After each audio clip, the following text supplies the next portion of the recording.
என் ஜெபத்தை தள்ளாமலும் தமது கிருபையை என்னை விட்டு விலக்காமலும் இருந்த தேவனுக்கு ஸ்தோத்திரம் உண்டாவதாக. கர்த்தருக்குள் பிரியமானவர்களே, உங்கள் அனைவருக்கும் இனிய காலை வணக்கங்கள். இன்றைய வேதவசன தியானத்திற்கென்று நாம் தெரிந்தெடுத்திருக்கும் வேத பாகமானது 1 பேதுரு 5ஆம் அதிகாரம் 7ஆம் வசனம்.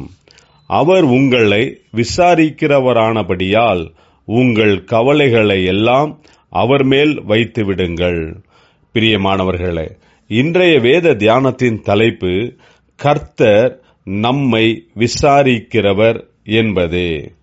அப்போஸ்தலனாகிய பேதுரு தன்னுடைய நிருபத்தில் திருச்சபை, மேய்ப்பர்கள் மற்றும் மூப்பர்களுக்கு வேண்டிய புத்திமதி ஆலோசனைகளை தருகிறார்.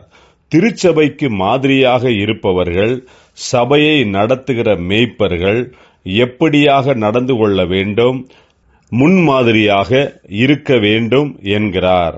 அதிலும் முக்கியமாக ஒருவருக்கு ஒருவர் தாழ்மையுடன் இருங்கள். தாழ்மை உள்ளவர்களுக்கு தேவன் கிருபை அளிக்கிறார். ஏற்ற காலத்தில் தேவன் உங்களை உயர்த்தும்படிக்கு அவருடைய பலத்த கைக்குள் அடங்கியிருங்கள். அப்போதுதான் அவர் உங்களை விசாரிக்கிறவரானபடியால் உங்கள் கவலைகளை எல்லாம் அவர் மேல் வைத்து விடுங்கள் என்கிறார். ஒருவர் தேவனுடைய சித்தத்தை நிறைவேற்றும் போது பலவிதமான எதிர்ப்புகள், பரியாசங்கள், அவமானங்கள் வரக்கூடும். கலங்காதிருப்போம்.